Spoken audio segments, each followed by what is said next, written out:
Moi, je m'appelle Gustave Sonden, je suis cofondateur de Colbert. Et aujourd'hui, on a bientôt 50 millions d'euros d'actifs sous gestion. Pour toi, c'est quoi la grosse contrainte ou le désavantage qu'on ne voit pas à faire uniquement de DCA ETF? Un, il faut garder un esprit critique. Est-ce que je suis toujours en capacité de maintenir mon DCA? Et deux, est-ce que la diversification de mon sous-jacent est toujours satisfaisante? 90% des gérants se font battre par les indices. En obligation, c'est beaucoup moins vrai. Il faut que tu justifies que tu crées de la valeur pour le client. Le piège, on a envie de toucher à tout, mauvaise idée. Il y a beaucoup de gens qui adorent une discussion qui démarre par « tu peux pas perdre de l'argent ». Bonjour à tous et bienvenue sur le podcast. Aujourd'hui, on est avec Gustave Sonden. Le but de ce podcast, c'est vraiment de découvrir la gestion de patrimoine et comment on peut investir et organiser notre patrimoine d'un point de vue vraiment patrimonial. Donc, bonjour Gustave, est-ce que tu peux te présenter et nous dire qui tu es?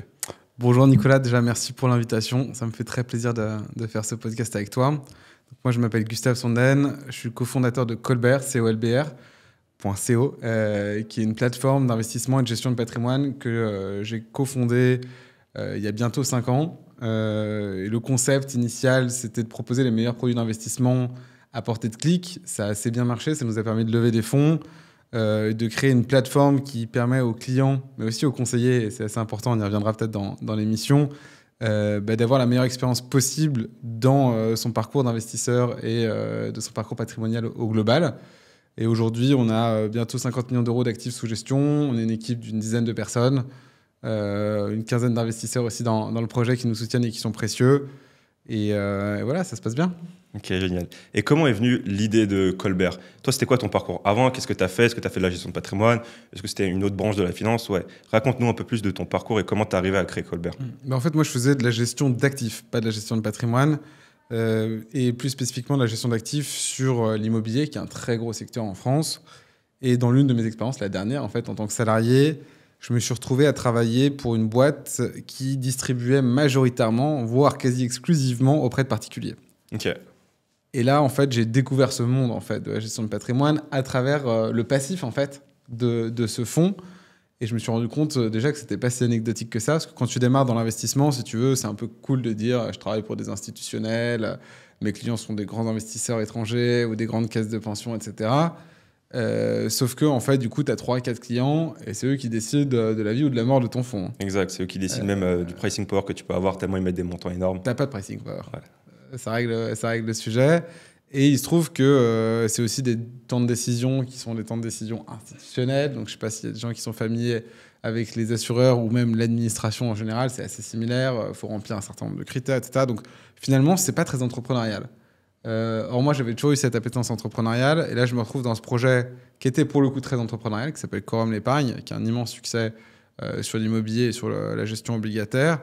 Du coup, je m'intéresse très très vite à ce passif, ce drôle de passif que j'avais pas trop l'habitude de connaître, sachant que moi, mon job était absolument pas celui-là, parce que mon job, c'était l'actif, c'est-à-dire de déployer les fonds à ce moment-là.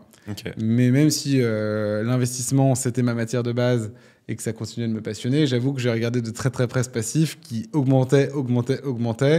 Et je me disais, il y a peut-être quelque chose à faire. Et il se trouve que voilà, le produit était un produit, pour le coup, relativement simple, mais très bien marketé, et Quorum l'a fait évoluer de plein de façons, qui fait que c'est devenu un énorme succès pour les gestionnaires de patrimoine et pour les particuliers. Mais moi, j'avais aussi envie d'apporter d'autres types de produits à ce marché retail. Donc c'était ça vraiment le drive. C'était prise de conscience de la taille du marché, honnêtement, et deux, le fait de me dire waouh, il y a plein de produits de qualité qui aujourd'hui, grâce au digital, pourraient être accessibles à n'importe qui. Et donc ça, c'était un vrai drive aussi au démarrage. Ok, donc Quorum, après tu enclenches sur Colbert. On est en quelle année En 2021. Ok, donc 2021, on commence à avoir des acteurs digitaux qui commercialisent des produits d'investissement, mais peu. Vous, c'était qui les gros acteurs que vous voyez sur lesquels vous disiez ouais, si on atteint cette taille dans X années, c'est top? Vraiment votre benchmark, c'était qui? En fait, j'ai toujours eu 2 benchmarks, les benchmarks français et les benchmarks internationaux. Sur les benchmarks français, il y avait quand même des acteurs qui étaient déjà en place, qui étaient quand même costauds. Mais généralement, c'était mono-enveloppe et quasi mono-support. Je m'explique, qu'est-ce que j'entends par enveloppe? C'est par exemple le contrat d'assurance vie en ligne avec une gestion pilotée. Et donc là, il y avait par exemple des acteurs comme WeSave, comme Yomoni. Ça se fait toujours beaucoup.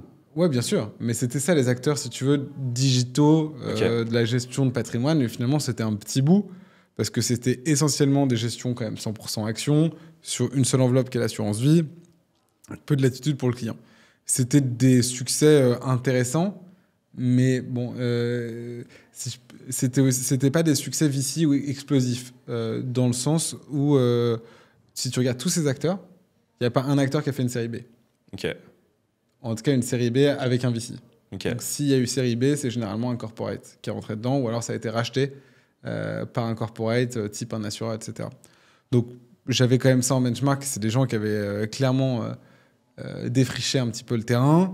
Et il y avait d'autres acteurs aux États-Unis qui m'inspiraient beaucoup, ou internationaux. Donc, aux États-Unis, ceux que je regardais, alors en Amérique du Nord, pour être plus précis, Wealthsimple, qui est canadien, donc qui n'est pas américain. Donc là, ils ont levé 850 millions de dollars à l'époque, donc ça commence à être des levées sympathiques.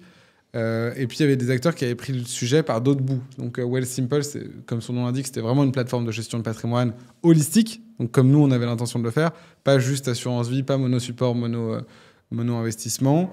Donc, ça nous intéressait beaucoup parce que c'était vraiment la vision qu'on avait pour le marché français.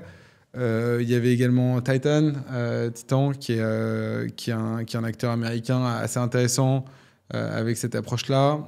Il y avait Wiz Compound qui a été racheté depuis, qui était vraiment aussi dédié aux salariés de la tech, donc assez sophistiqué, avec un angle aussi très précis sur comment tu monétises tes actions gratuites, comment tu réinvestis tes actions, parce que dans les métiers de la tech, et notamment aux États-Unis, c'est très développé, mais c'est aussi le cas en France.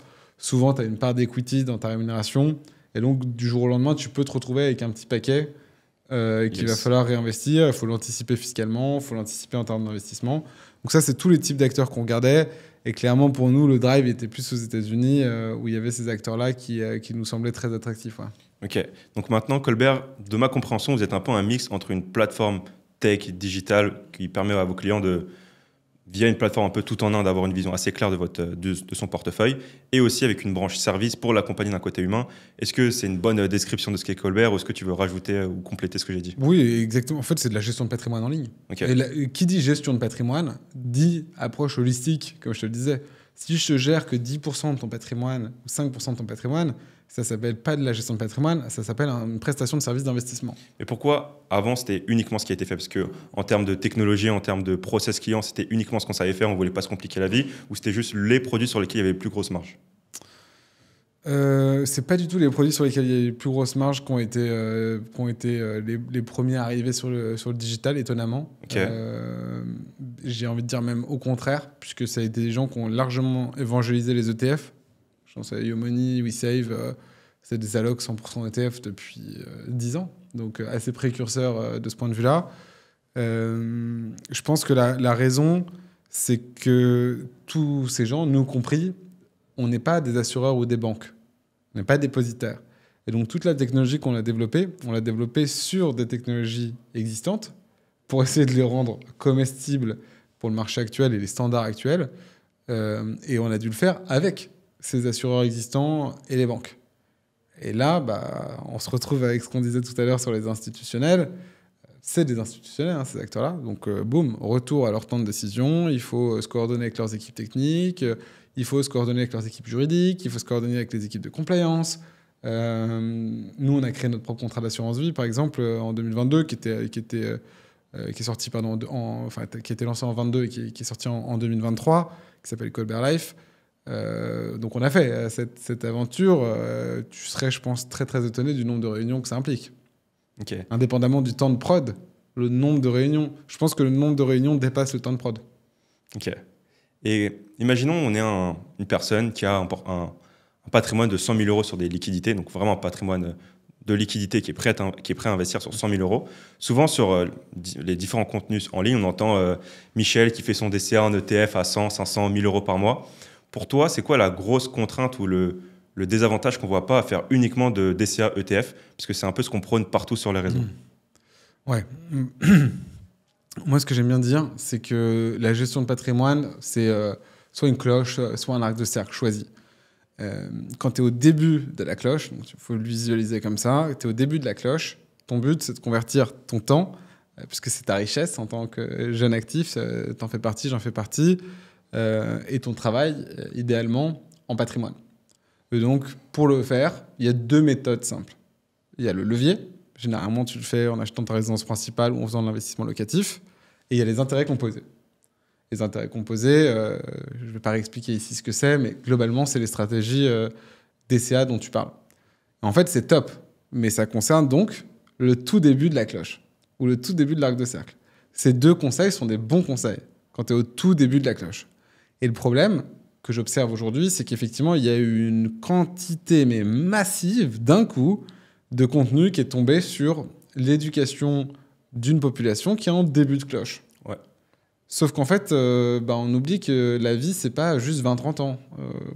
Fort heureusement, on vit un peu plus longtemps que ça. Et donc, nos problématiques patrimoniales, surtout si on a bien fait les choses au début, elles vont vite évoluer. Toi, tu fais ça depuis longtemps, je pense pas que tu aies 1 000 € aujourd'hui. Donc déjà, tu es dans d'autres considérations patrimoniales. On va dire que une bonne façon de commencer à se dire à quel seuil, en fait, je dois commencer à raisonner et faire des choses un petit peu différentes ou un petit peu plus sophistiquées que... Moi, ma phrase, c'est « achète des ETF et tais-toi ». À quel moment tu as le droit de sortir de ça quand 10% de ton épargne annuelle n'est pas égal, quand ton épargne annuelle n'est plus égale à 10% de ton investissement total. Okay. Là, tu n'es plus en capacité du tout de lisser ton point d'entrée. Donc, tu as un point d'entrée. Donc, en fait, tu ne fais pas du DCA. Tu crois que tu fais du DCA, mais tu ne fais plus du DCA. Donc, en fait, c'est juste respecter la méthode de départ, mais continuer à raisonner et avoir un esprit critique là-dessus. Ça, c'est le premier élément. Et le deuxième élément, c'est que cette massification des investisseurs vers les ETF, elle s'est produite en même temps qu'une énorme concentration des ETF mondiaux sur quelques valeurs. Donc, je rappelle le concept de base. Les gros indices, tu parles. Exactement. Donc, parce que les ETF, les flux, c'est surtout pour les gens qui font des ETF en DCA. S&P, c'est quasiment que de l'indiciel. Voilà. Il y a plein d'autres types d'ETF, mais quand on parle d'ETF comme ça pour du DCA, on parle quasiment que de l'indiciel. Et dans le même temps où effectivement on s'est tous enthousiasmés à faire ça, ces ETF se sont hyper concentrés. Or, le narratif de départ, si on s'en souvient, c'est les ETF, ça va me permettre d'avoir un portefeuille super diversifié. Ok, super, maintenant j'ai 40% de mon ETF sur cette valeur qui sont quand même bien inflatées sur une thématique qui est d'IA pour laquelle il y a plein de perspectives très joyeuses, plein de preuves techniques que ça marche. Par contre, il y a un truc qu'on ne sait pas évaluer, c'est le modèle économique associé aux capex monstrueux qui ont été déployés par ces quelques acteurs en grande partie. Donc je pense, on appelle ça les Magnificent Seven. Donc, grosso modo, c'est les GAFAM, donc c'est Google, Amazon, Facebook, Microsoft, plus Tesla, Nvidia, et Nvidia étant lui-même hyper concentré ou surreprésenté dans ce top 7. Donc tu vois, tu as ces deux éléments. Un, il faut garder un esprit critique. Est-ce que je suis toujours en capacité de maintenir mon DCA? Ça, c'est pour la diversification temporelle. Et deux, est-ce que la diversification de mon sous-jacent est toujours satisfaisante? C'est les deux éléments qu'il faut quand même avoir un petit peu en tête dès lors que tu commences à effectivement avancer dans ton cycle d'épargne. Et en fait, pour résumer, début, c'est la discipline. Achète des ETF et tais-toi. Il y a beaucoup de contenu là-dessus. Et en fait, quand tu es en haute cloche, c'est-à-dire que tu dois protéger ton capital, c'est là que tu dois être le plus tactique. Et ça, la protection du capital, c'est propre à chacun ou il y a des gens... Pour toi, c'est quoi la protection du capital? À quel moment tu y arrives?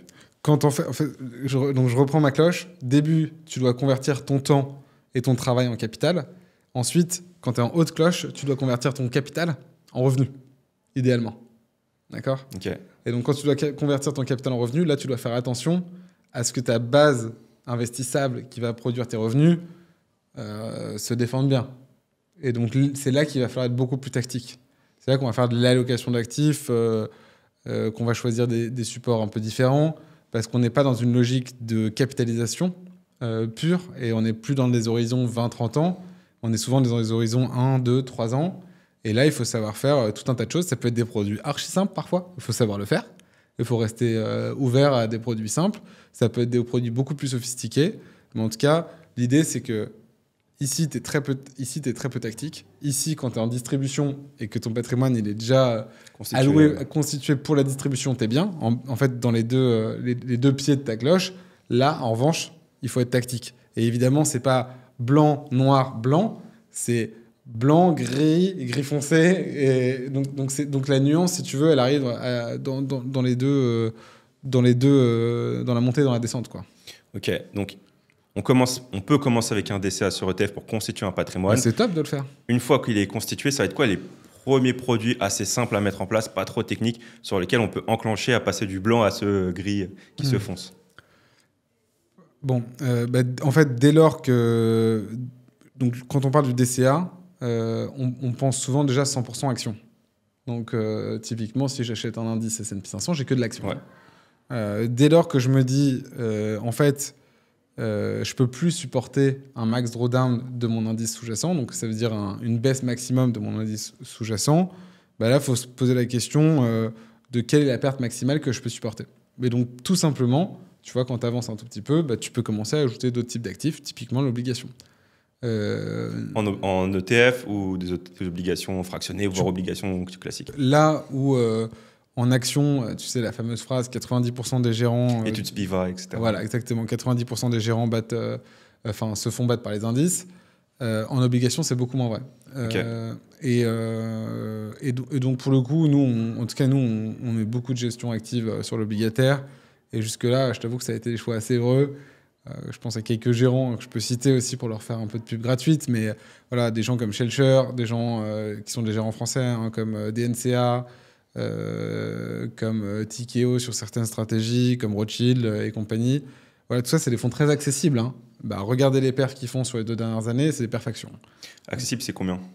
1 000 € l'UC. Okay. Voilà, donc, c'est des produits hyper accessibles qui font des bonnes perfs et qui ont un certain dynamisme. Parce qu'en fait, si tu fais exactement la même chose, typiquement, si j'avais fait du DCA obligataire US,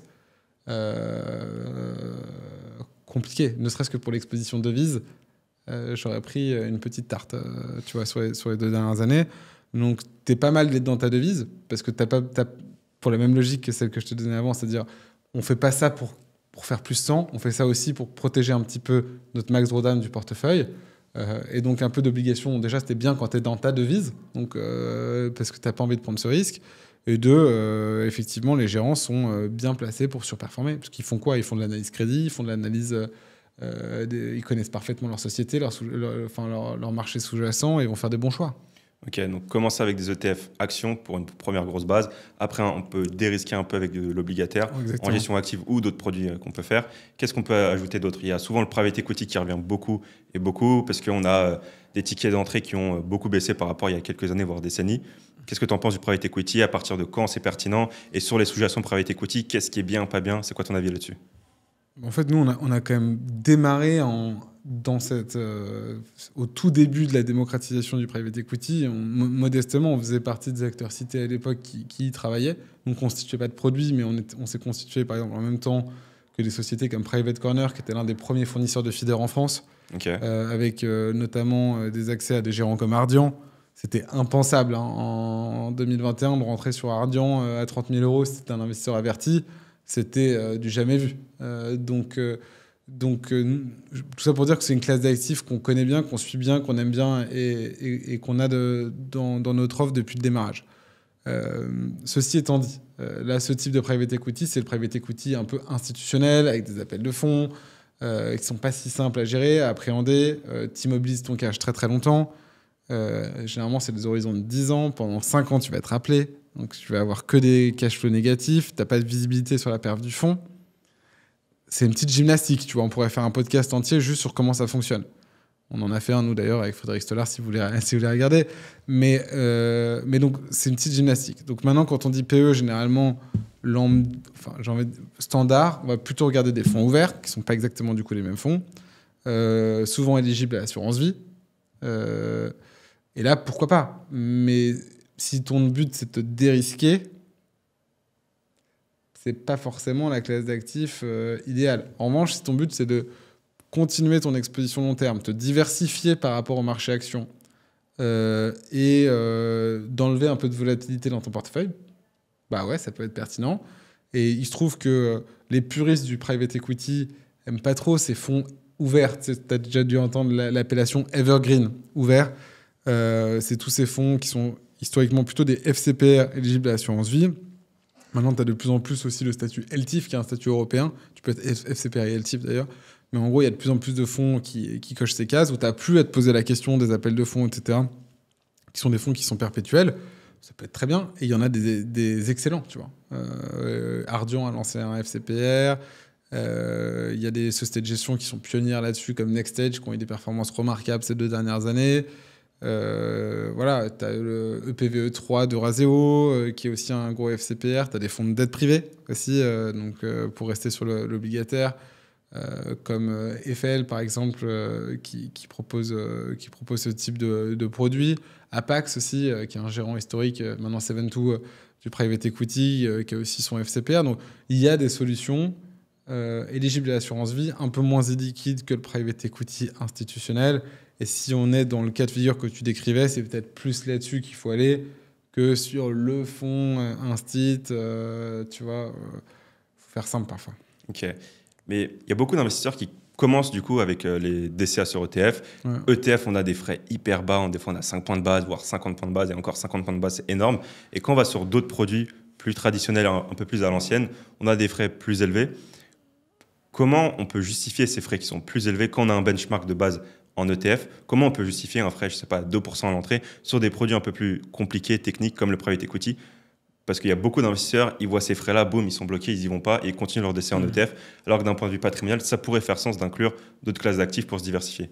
Donc toi, ce serait quoi un peu la justification que tu donnerais à ces frais d'entrée un peu forts sur des classes d'actifs différentes? En fait, tu as une réglementation aujourd'hui en vigueur qui s'appelle Value for Money. Je ne sais pas si tu as déjà entendu parler de ça. Non. Bon, le régulateur a dit en fait, tu vas avoir le droit de mettre des frais. Ok. Il faut que tu justifies que tu crées de la valeur pour le client.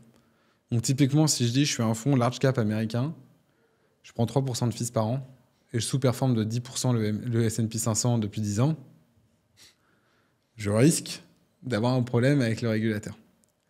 Et d'ailleurs, les consommateurs ou les investisseurs s'y sont pas trompés, puisqu'ils sont allés massivement, pour ce type d'investissement, vers les ETF. En revanche, si je te dis je te donne accès à des mid-cap françaises dans l'industrie de la biotech et que j'ai un TRI moyen de 25% par an depuis 20 ans, et que net de fees, je sers 17 ou 18% à mes investisseurs. Mais il n'y a pas de problème. Donc, et là, je prends un exemple un peu caricatural ou extrême. C'est à l'extrême. Mais ça peut être aussi sur un fonds obligataire. Si la dette française, 10 ans, sert 3 ou 4%, et que moi, je fais un fonds investment grade, donc avec donc des obligations de qualité, pour y revenir, et que je surperforme la dette française de 200 points de base depuis 10 ans. Je facture 1% de fees ou 1,5% de fees, pas de problème. Donc, en fait, c'est déjà aujourd'hui ancré chez le régulateur que les fees, why not? Mais en fait, le problème des fees, c'est pas les fees. C'est les fees pour des gens qui sous-performaient. Mais si tu surperformes, quel est le problème à payer des fees? Et d'ailleurs, le private equity, quand même, connaît un certain succès. Hein. Un acteur comme Altaro, qui a 5 ans, c'est 1,7 milliard de collecté, essentiellement sur une clientèle très premium. Donc très éduquée, qui a beaucoup de choix et qui facture des fees pour faire des fonds de fonds en private equity. Donc les gens qui sont éduqués, qui ont les moyens, s'y trompent pas. Il y a de la valeur à parfois payer une gestion, à condition effectivement qu'elle fasse son job de gestion et qu'elle surperforme ou qu'elles atteignent les objectifs qu'elles se sont fixés. Donc là, on a abordé tout ce qui était les produits, donc ETF actions, obligataires en ETF ou sans ETF. Maintenant, private equity. Pour toi, qu'est-ce qu'on peut rajouter comme autre produit pour compléter un peu un portefeuille patrimonial? Je pense SCPI, produits structurés. Ouais, si on devait commencer par SCPI, on a eu sur les temps assez récents un marché de la SCPI qui a chuté. Comment tu peux expliquer ça et dans quel cas ça peut être adapté et dans quel cas ce n'est pas adapté pour un particulier? Il faut que tu te poses la question, en tout cas la manière dont tu me la poses, c'est est-ce que j'optimise mon effet de levier et est-ce que j'optimise l'effet des intérêts composés dans mon portefeuille? C'est ta boussole quand tu es en démarrage, tu vois. Donc, faut se reposer ces questions. Et la SCPI, elle peut te servir un peu aux deux, en fait. Elle peut te servir notamment sur l'effet de levier. Si tu n'as pas les moyens d'acheter ta résidence principale là où tu habites, si tu n'as pas envie de faire d'investissement locatif, déjà la SCPI, c'est quand même un des rares produits qui te permet de faire du levier avec un crédit immobilier. Donc, si la partie levier, elle est ni traitée par ta résidence principale et que tu n'as pas envie d'aller monter une cuisine Ikea à Dunkerque le week-end, ça peut être une bonne option du point de vue levier. Ensuite, du point de vue capitalisation, ça te permet juste d'avoir une exposition à l'immobilier. Historiquement, je crois que sur 30 ans, la SCPI, ça fait 6% ou quelque chose comme ça. Maintenant, ce qui est vrai, c'est que récemment, le marché s'est quand même bien effondré, qu'il y a eu des promesses qui ont été faites par certains fonds et surtout certains distributeurs qui étaient un peu fallacieuses. Si je te dis une SCI en IMO non cotée, c'est pareil que le fonds en euros et que tu fais moins 30 sur ta SCI en IMO, la confiance avec le client, elle est rompue. Et généralement, les gros problèmes dans le marché de l'épargne, c'est pas un problème de perf, c'est un problème de commercialisation. C'est-à-dire que si je te dis, tu peux investir dans l'IMO, en revanche, attention, il y a un gros risque de liquidité et tu peux potentiellement faire moins 10, moins 20, moins 30, et tu peux te retrouver bloqué 50 ans ou en tout cas une dizaine d'années sur ton fonds, tu auras beaucoup moins de problèmes. Et tu auras paradoxalement beaucoup moins de clients qui vont en sortir. Et d'ailleurs, de la génération précédente, il y a des fonds qui ont traversé le cycle très bien, y compris avec des valeurs de reconstitution, c'est-à-dire le prix d'expertise sur prix de part, qui était négatif. Donc, on voit que le vrai sujet, c'est de créer la confiance avec les épargnants. Aujourd'hui, pour revenir à des questions d'investissement pur, quand on parle de SCPI, à 94%, on parle d'immobilier professionnel, bureau, commerce, logistique. Le marché sous-jacent à la SCPI, bureau, commerce, logistique en Europe, il a fait moins 50%. On a les sous-jacents qui ont bien chuté, quoi. Voilà. Et il y a deux manières d'augmenter ton rendement en immobilier. Soit tu fais payer plus cher ton locataire, soit tu baisses le prix. Donc si j'ai fait moins 50, grosso modo, les rendements, si tu veux, des SCPI en moyenne pré-crise, on était autour de 4%. Et là, si tu regardes les nouvelles SCPI qui collectent bien, tu peux faire un portefeuille pondéré avec des taux de distribution autour de 8% sur la base de ce qui a 7-8% sur la base de ce qui a été distribué l'année dernière, sur des SCPI qui collectent en centaines de millions d'euros par an. Je ne parle pas du coup de boutiques un peu exotiques ou quoi que ce soit. Certaines ont des noms de banque, tu vois, donc ce n'est pas des trucs très exotiques. Mais donc effectivement, la SCPI, surtout les nouvellement constituées, elle a un point d'entrée qui est quand même pas inintéressant. Je trouve que dans l'absolu, c'est pas inintéressant. Maintenant, c'est à contextualiser par rapport à où tu te situes dans la cloche. Donc, tu peux soit t'en servir pour faire du levier, soit t'en servir pour te diversifier dans une allocation, par exemple en assurance vie, soit t'en servir quand tu es en très haute cloche pour aller justement te générer de la distribution. Ok. Et sur des produits de SCPI, il y a des choses un peu plus techniques qu'on peut faire. Par exemple, sur des démembrements, avoir l'usufruit ou la nue propriété. Ça, dans quel cas c'est utile, dans quel cas c'est pas utile. Parfois, on peut avoir aussi le syndrome de l'investisseur. Il a plein de produits d'investissement, il a envie de toucher à tout. Il va toucher sur des produits il n'a pas besoin. Il va un peu se complexifier la vie avec un patrimoine qui n'est pas assez conséquent. Donc, dans quel cas ça peut faire sens de faire des démembrements sur des SCPI? Alors ça, excuse-moi, mais je me permets. C'est un très, très bon point. Ce que tu viens de dire, c'est que le piège dans l'investissement, quand on démarre dans l'investissement, c'est comme quand on démarre dans la vie. On a envie de toucher à tout. Et on a envie d'apporter des réponses simples à tout. Mauvaise idée, tu vois. Et très souvent, moi, les catastrophes, y compris sur des gros patrimoines, je les vois justement quand les patrimoines sont très éclatés. Okay. C'est difficile de prendre des décisions d'investissement. C'est difficile d'avoir une bonne allocation d'actifs en cohérence avec ses projets. Mais si tu l'as sur 8 enveloppes, là, ça devient très, très difficile. Donc, le conseil... qui est un peu une digression par rapport à la question de la SCPI, mais je vais y revenir promis, c'est déjà attention à ne pas se diversifier inutilement et pas avoir le syndrome du curieux, à vouloir tout tester tout le temps. Si vous avez un contrat d'assurance vie à moins de 100 000 euros, il n'y a pas besoin d'en avoir 50. Voilà. Essayez plutôt de vous poser la question, est-ce que mon allocation est cohérente par rapport à là où je me trouve sur la cloche et par rapport à mes projets à 5-10 ans? C'est la seule question qu'il faut se poser. Et si vous vous sentez capable de prendre les bonnes décisions, faites-le tout seul. Si vous vous sentez... que vous avez besoin d'avoir un support, d'avoir une contrepartie pour le faire, faites-vous accompagner par un CGP et ce sera sûrement la meilleure décision. Donc, pour revenir à la SCPI, les questions de démembrement, tout ça, tu parles de stratégie un peu plus sophistiquée.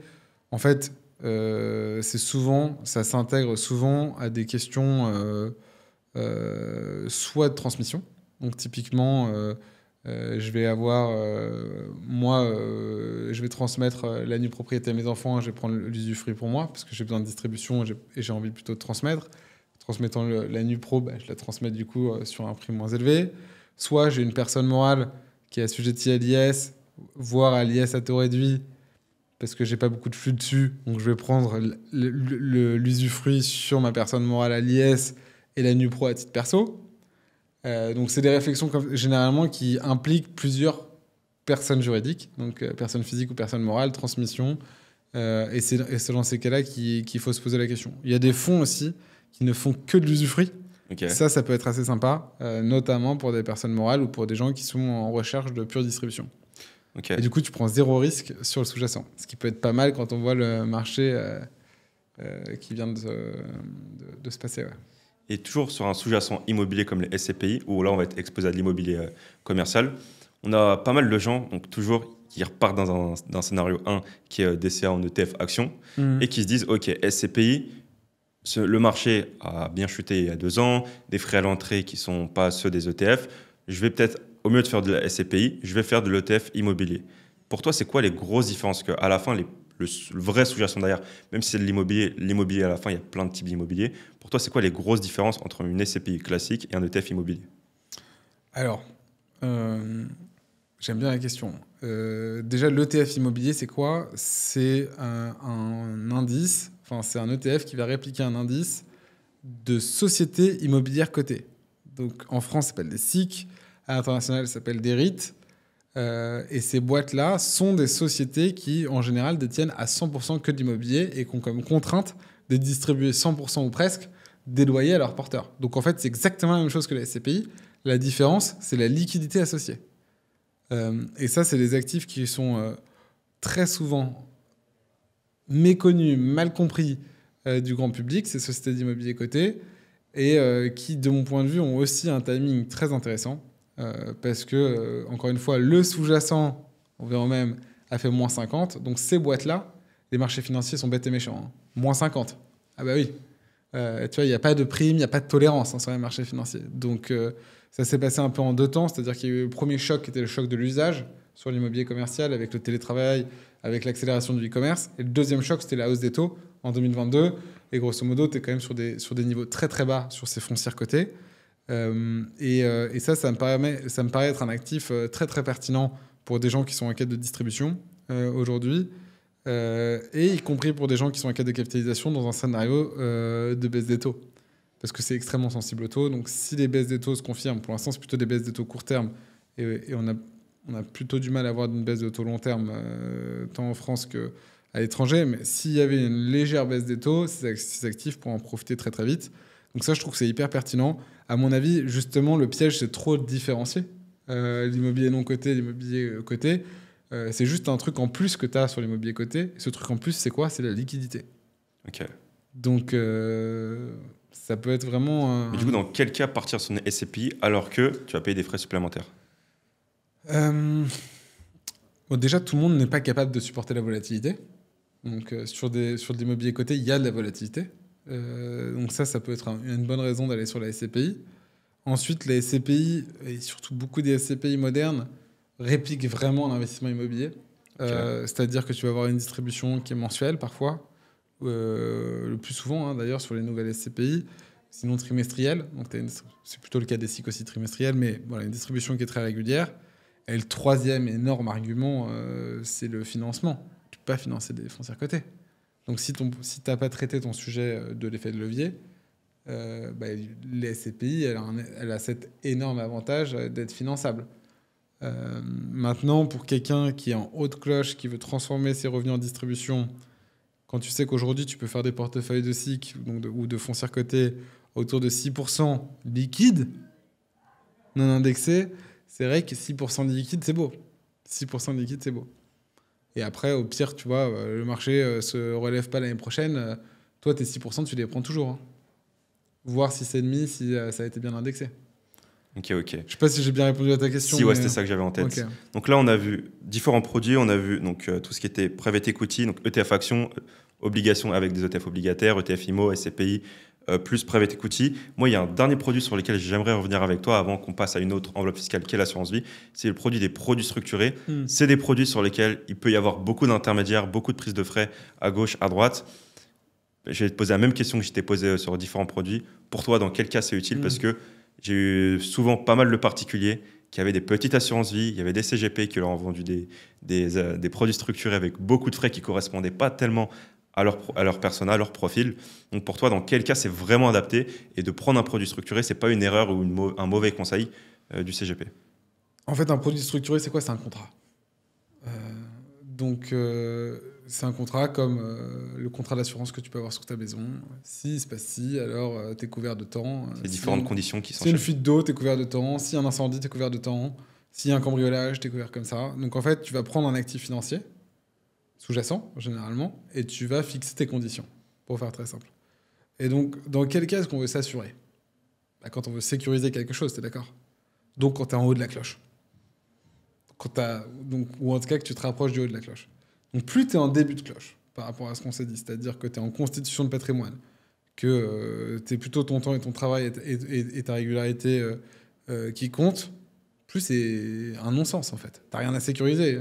Ton but c'est de payer peu de fees, d'avoir une grosse exposition action et d'être régulier. Donc il n'y a rien à sécuriser là, il faut y aller, il faut juste avancer.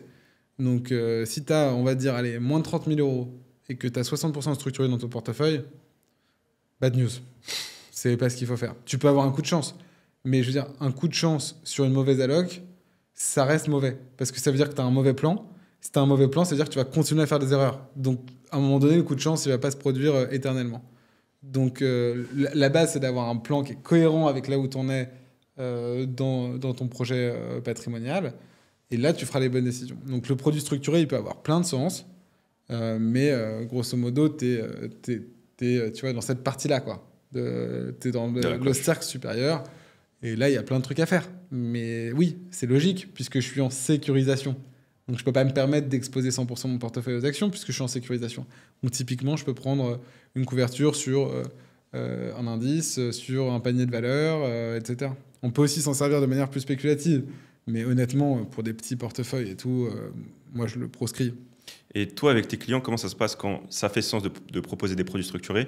Est-ce que c'est des produits structurés qui sont préfaits que tu peux proposer à des clients, ou c'est des produits structurés sur lesquels ton client il te dit je veux X, Y, Z, tu vas voir la banque et vous allez faire un produit structuré sur mesure? On a les deux. Il y a des trucs hyper simples parfois et ça peut avoir du sens, y compris tu vois, dans la poche. Quand je te disais commencer à se diversifier vers l'obligataire, tu peux utiliser un structuré pour jouer cette poche-là. Pour jouer cette poche sécurisante, et tu vois, donc dans cette phase-là, excuse-moi, je navigue sur la cloche, j'espère que tout le monde le voit. Au-dessus du micro. Voilà, exactement. Et après, tu peux aussi jouer des convictions. Jouer des convictions avec du hedge. Et ça peut être une partie intéressante, justement, quand tu es en haut de cloche. Hedge sur les risques de devise ou autre chose? Non, ça peut être avec une protection, en fait. Okay. Une protection du capital. Et plus il y a de volatilité, généralement, sur l'actif sous-jacent ou les actifs sous-jacents, plus tu vas avoir une rémunération qui est élevée sur ton produit structuré. Donc nous, le plus souvent, on essaye quand même de proposer des produits structurés de conviction qui sont cohérents avec... Parce que peu importe, si tu veux, où tu en es sur cet échiquier, on fait quand même de l'investissement aussi. Et donc, on essaye d'avoir un narratif, des convictions d'investissement et un plan qui s'adapte à tous les niveaux de la cloche. Et donc, y compris en haut de cloche, on va essayer de voir comment on peut jouer nos convictions de marché au travers de produits qui sont adaptés à ces gens-là, c'est-à-dire pas prendre le S&P 500 tout droit et pouvoir prendre moins 20 sur un patrimoine d'1 million d'euros que tu as mis 30 ans à constituer. Ou de 10 millions d'euros que tu as mis 20 ans à constituer, peu importe. Mais tu m'as compris. Ouais. Et parce que sur des produits structurés, on peut avoir des garanties, soit des garanties totales, soit des garanties partielles. Pour toi, ça va être lié à la conviction de ce que tu me parlais, ou ça peut être, je ne sais pas, si dans ma poche structurée, je vais avoir un peu de garantie partielle, un peu de garantie totale. Comment tu vois à quel point on va mettre de la garantie, que ce soit partielle ou totale, et à quel point on arrive à combiner différents produits structurés? Pourquoi c'est top les produits structurés? Parce que ça rapporte plein d'argent à celui qui le vend. Ça, c'est important. Donc ça, c'est un bon attribut d'un produit qui a beaucoup de succès, généralement, c'est que ça paye très bien le distributeur, comme la SCPI, comme le produit structuré. Et le deuxième truc, c'est que c'est facile pour les clients parce qu'on peut leur dire c'est garanti en capital, monsieur. Et il y a beaucoup de gens qui sont, pour le coup, pas encore, même s'il y a eu toute cette éducation financière, achète des ETF et tais-toi, il y a beaucoup de gens qui adorent une discussion qui démarre par « tu peux pas perdre de l'argent ». Donc, la garantie en capital, pour moi, très souvent, au total, c'est avant tout un super argument commercial. Ok. Et avec ce genre de garantie, sur des sous-jacents actions assez diversifiés, ça peut être quoi les rendements attendus? Bon, aujourd'hui, sur du structuré garanti en capital, tu peux aller chercher 5-6% de rendement. Et sur des belles garanties partielles et sur des actifs de qualité, Une belle garantie, c'est combien? je sais pas, des moins 30, moins 40, Ok. tu peux aller chercher 10-12%. Ok. Donc, ouais, pour un investisseur assez frileux qui a du mal avec la volatilité, c'est un bel argument commercial, sachant qu'il y a dans sa tête, je vais avoir ça. Pas que. Du coup, ça, c'est la partie. Enfin, c'est la partie commerciale. Mais il y a aussi, si je veux jouer, par exemple, une conviction de marché, mais que je me contrains et que je me discipline à avoir une protection du capital, et c'est là que ça devient intéressant, bah ouais, pourquoi pas utiliser un structuré? Ok. Tu vois? Mais dans ce cas, là, tu l'utilises intelligemment. Parce que tu sais pourquoi tu mets ta protection. Ok. Tu la mets pas, elle n'est pas émotionnelle, elle est rationnelle. Et pour toi, sur un produit structuré, c'est quoi des frais acceptables au-dessus duquel tu dis non, c'est trop cher, même si bon, le reste est OK, bon, les frais sont trop élevés, c'est pas très intéressant pour moi. Pour toi, c'est quoi la tranche maximale de frais acceptables? Alors déjà, je connais pas un client qui comprend ce qu'il paye comme frais sur un structuré. Jamais rencontré. Donc, Je pense que c'est fait exprès ça, c'est juste comment est structuré le produit. C'est compliqué, du coup, ça rend les frais compliqués. En fait, c'est que les frais sont intégrés au produit. Ok. Et donc, c'est pas comme sur la SCPI où ta VL, quand il y a des frais d'entrée, égale, imaginons que ce soit 10% de frais d'entrée, donc la valeur liquidative. Pour ceux qui connaissent les agrégateurs comme Colbert ou comme Finari, si tu achètes une SCPI avec 10% de frais d'entrée, tu agrèges ta SCPI, tu as moins 10% du prix affiché. Tu as mis 100, tu as 90. Voilà. Dans le produit structuré, tu peux avoir des frais d'entrée ou des frais de souscription ou des frais à l'entrée, peu importe comment on les appelle, qui peuvent être quand même assez costauds, autour 5, 6, parfois plus, pour cent, mais généralement, ils sont intégrés au produit. Et donc, ta VL est bien égale à ce que tu vas payer. Donc, tu ne vois pas les frais. 50 égale 50, ou 100 égale 100, pour reprendre le même exemple que tout à l'heure. Donc, tu vois moins les frais. Et généralement, en fait, ces frais, ils vont venir consommer un peu de perf dans le produit. C'est comme ça que c'est structuré. Donc, en fait, moins tu as de frais, plus ton produit va être bon. Et plus, si tu veux, typiquement sur des produits qui sont dits callable, donc qui sont rappelables rapidement, plus théoriquement, tu vas être rappelé vite. Et donc, en fait, un bon distributeur, moi j'ai rencontré récemment là, un multifamily office, 850 millions d'euros, ils ont que des clients en haute cloche, c'est vraiment de la gestion de fortune, donc c'est des gens qui ont 20 millions et plus, ils font énormément de structurés, ce qui est logique, puisque du coup, ils sont en protection quand même de leur capital pour jouer leurs convictions.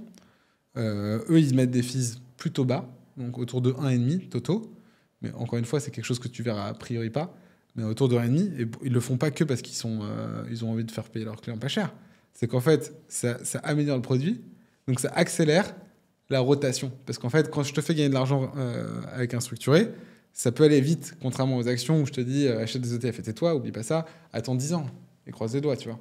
Sachant que 2000-2009, tu as fait 0 sur le S&P 500, tu te souviens. Donc attends 10 ans quand tu fais 0, c'est dur.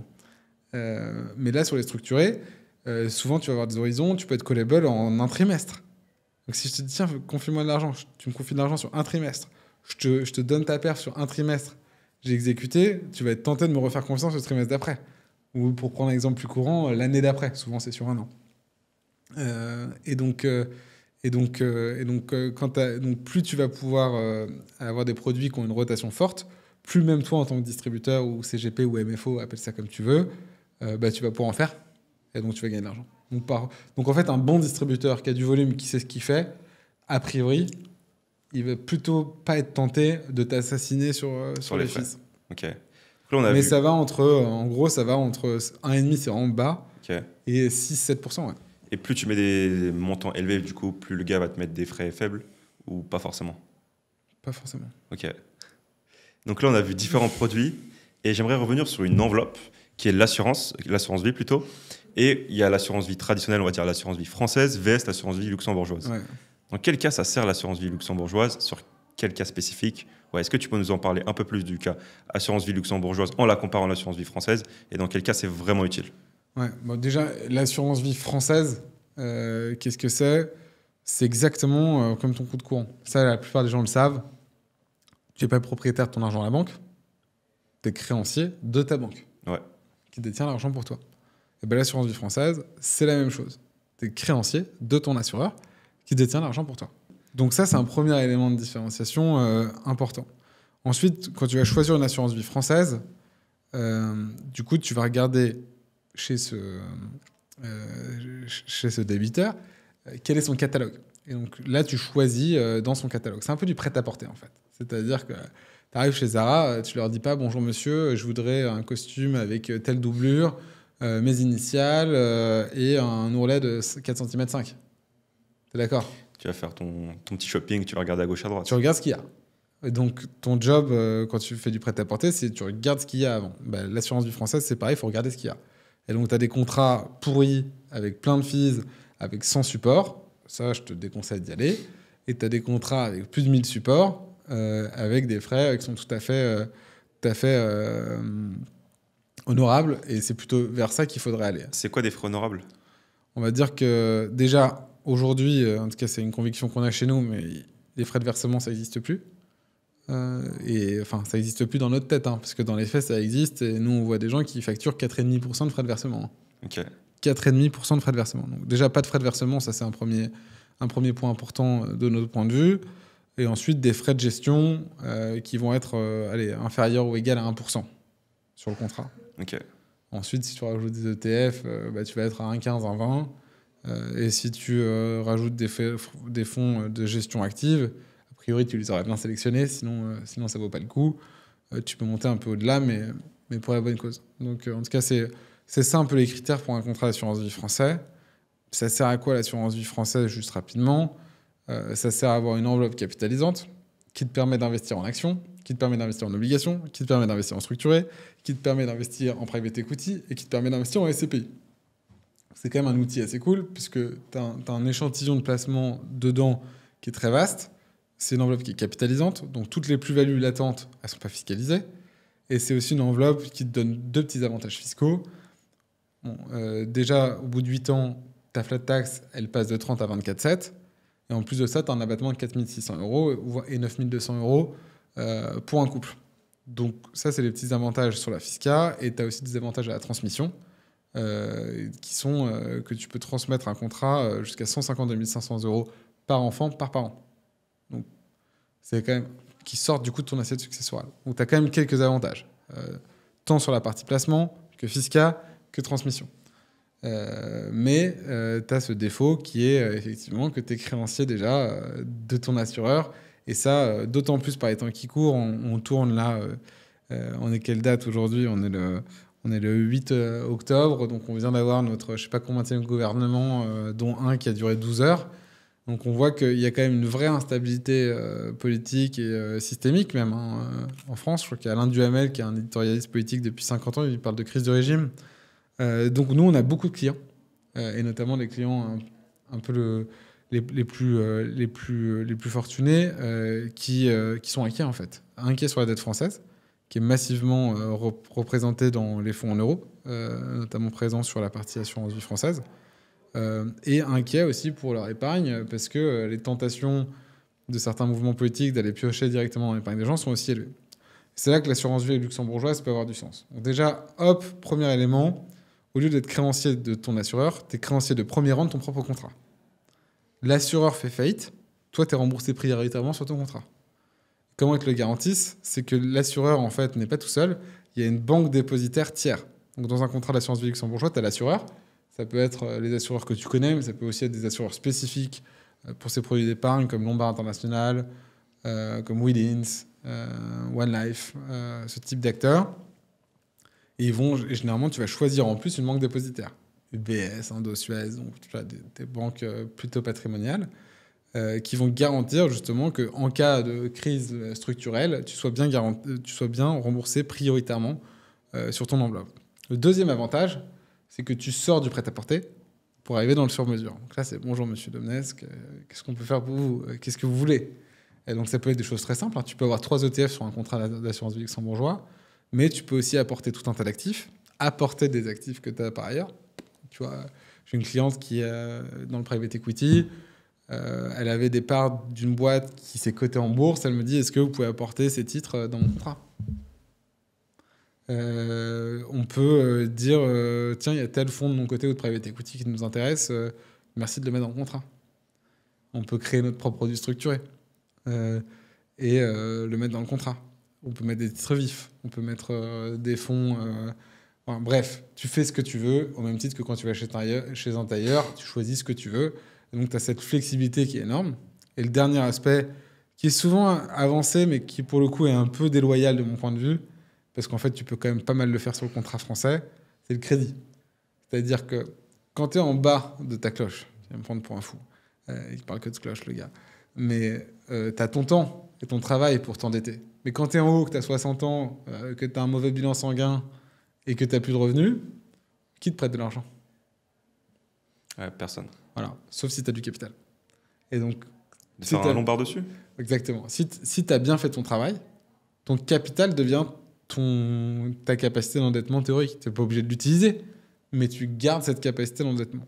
Et c'est plus simple de faire un Lombard sur une assurance vie luxembourgeoise que française ? C'est pour ça que je dis que c'est un peu déloyal de dire ça. C'est qu'en fait, sur les assurances vie françaises, tu peux faire ce qu'on appelle des avances. Okay. Bon, généralement, c'est plafonné à 60% du contrat. Sur un Lombard, tu peux monter à 90%. 60% et de la valeur. Tout soit en fonds euros ou c'est fonds euros unité de compte, on s'en fout ? Non, ça peut être fonds euros unité de compte, ils sont moins regardants sur les actifs sous-jacents. Alors qu'au Luxembourg, ils vont te mettre un scoring par actif. Donc, fonds de private equity, 0. Donc, ils appellent ça les LTV. Mais même une action blue chip, genre Nvidia, probablement 80%. De LTV ? Ouais. Donc... Après, il y a les appels de marge, il ne faut pas être trop exposé non plus. Ah oui, mais c'est le jeu. Mais en tout cas, ils vont avoir un scoring par actif. C'est-à-dire que tu peux avoir un portefeuille quand même très dynamique avec une grosse capacité de levier. Voilà, c'est ça. Et pour revenir aux assurances vie françaises, souvent il y a des fonds euro boostés. Qu'est-ce que c'est ? Qu'est-ce que ça veut dire ? C'est quoi un fonds euro boosté ?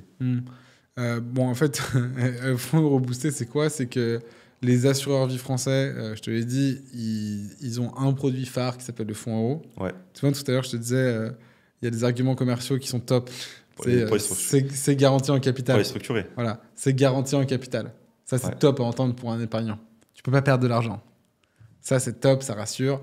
Bon, dans l'assurance vie française, il y a un produit top, c'est le fonds euro, qui est un produit garanti en capital. Et donc, c'est très facile à vendre. Sécurisant. Je te dis, voilà, l'assureur, c'est Cardiff, c'est groupe BNP Paribas, c'est garanti en capital. Si tu es quelqu'un de très stressé, même quelqu'un de très stressé, il peut investir 1 million, 1,4 million, 2 millions, 3 millions, enfin peu importe, si je te donne toutes ces garanties. Et ce fonds euro, c'est quoi ? En fait, c'est juste un fonds obligataire packagé. Donc en fait, c'est l'assureur qui va porter le risque obligataire, il va détenir massivement des obligations. Je pense que c'est 50 ou 60% du stock de l'assurance vie. Et sur du fonds euro, probablement même un peu plus, mais je n'ai pas les chiffres précis en tête. Et en fait, donc lui va porter massivement des obligations dans son fonds euro à 60-70%, et en contrepartie, il va te refléter un rendement. Et il se trouve que ces gens-là, entre 2010 et 2020, ils ont acheté un paquet de dettes à des rendements très très faibles. Parce que c'est ce que produisaient les obligations, et même les obligations d'État sur cette période.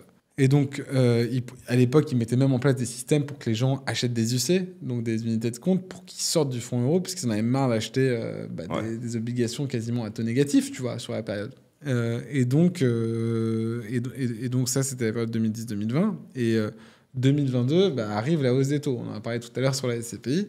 La hausse des taux, jackpot pour les fonds euros, qui pouvaient se reconstituer un stock, parce qu'eux, ils sont capables d'acheter très très longues, embarquer du coupon, qui rémunère beaucoup mieux, et donc aller relever la performance de leur fonds euros.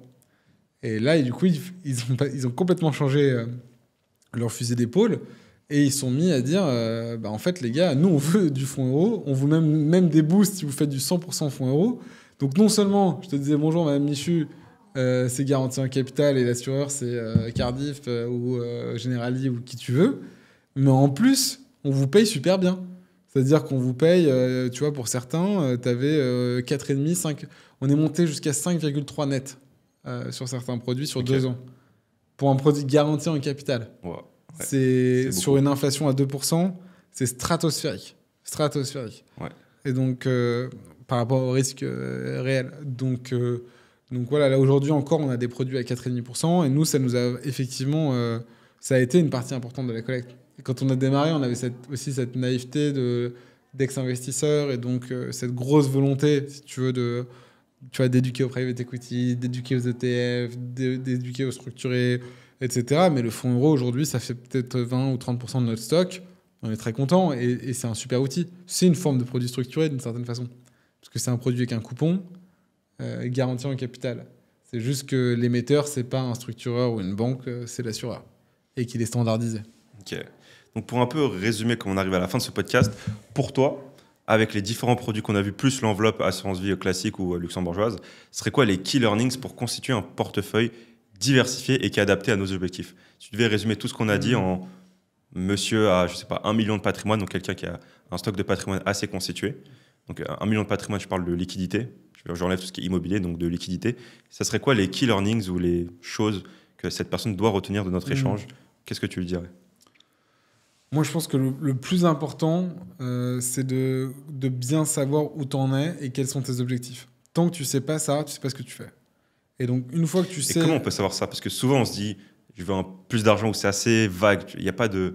C'est juste pas perdre d'argent. Tu n'as pas fait le travail dans ces cas-là. Okay. Donc, en fait, tu as des indicateurs pour savoir quels sont tes objectifs. Tu as quel âge? Combien tu gagnes? Tu as combien d'enfants? Combien tu vas hériter théoriquement? Tu as combien d'IMO? C'est quoi tes charges? C'est quoi ton lifestyle?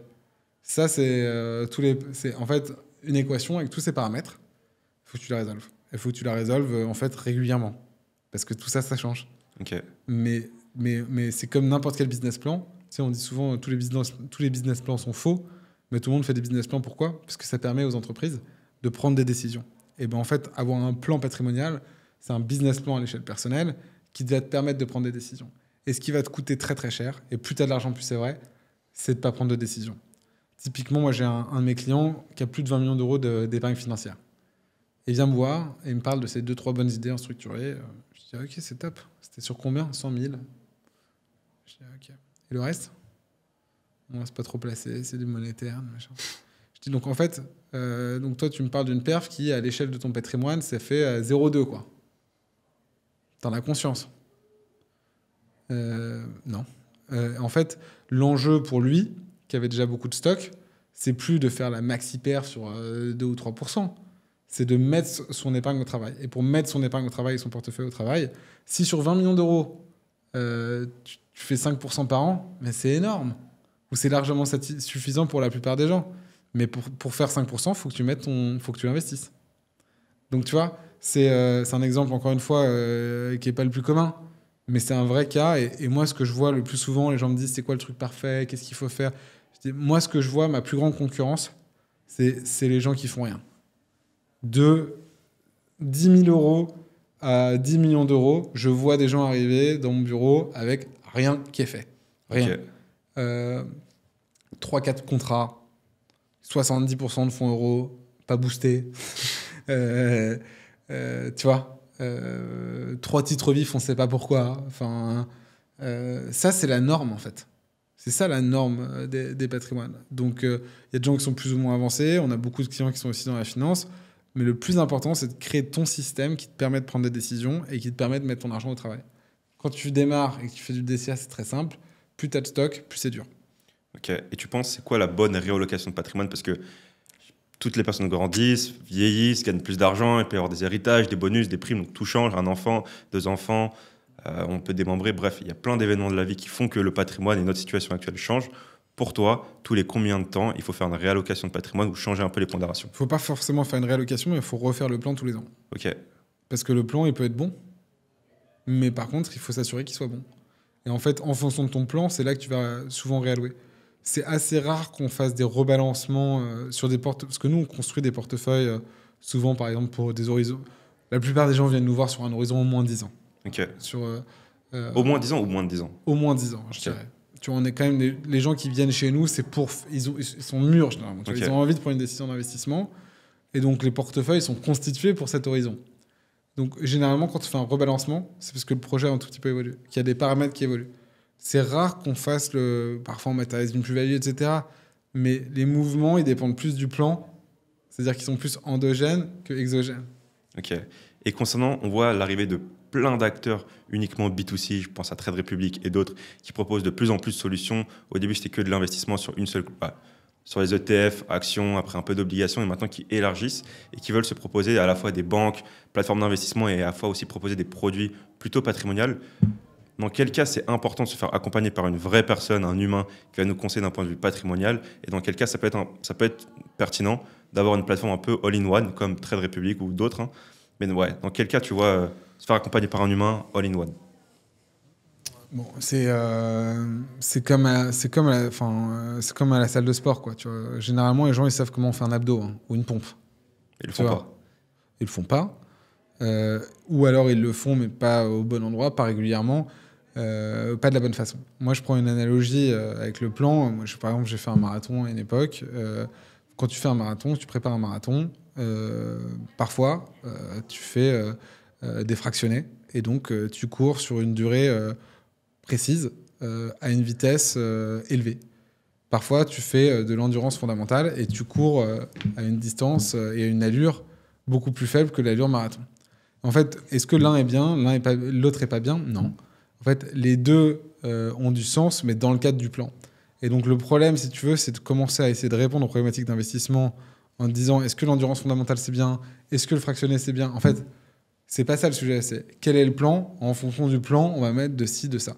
Si tu es capable toi-même de faire ton plan, que tu te sens bien dans ton plan, mais fais-le tout seul, il n'y a pas de problème. Si tu maîtrises des actifs sous-jacents et que tu es capable de faire le plan, fais-le tout seul. Moi, ce que j'observe, c'est que la population la plus représentée chez nos clients, c'est les services financiers. C'est des gens qui sont banquiers d'affaires, banquiers d'investissement, gérants d'actifs. C'est la population la plus représentée chez nous. Donc, c'est les gens les plus capables sur le sous-jacent qui viennent chez nous. Et ils ne viennent pas chez nous pour qu'on leur explique ce que c'est qu'une action ou une DCA. Ils viennent chez nous pour qu'on leur fasse un plan. Okay. Et qu'on s'assure que les abdos qu'ils font s'inscrivent, ils les font au bon moment, avec la bonne exécution, et que le plan il est bien révisé de la bonne façon chaque année. Ok, très clair. Bah, écoute, merci beaucoup Gustave. Et pour finir, où est-ce qu'on peut te retrouver? Est-ce que tu as différents réseaux sociaux sur lesquels on peut te contacter si on veut savoir davantage de choses? LinkedIn, tu peux me contacter sur LinkedIn assez facilement, même en message direct, j'essaye de regarder. Voilà. Sur BFM Business aussi ou pas trop? Si, tu peux me retrouver tous les lundis à 11h05 sur BFM Business avec Mathias de Trade Republic d'ailleurs. Génial. Merci Gustave. Merci à toi.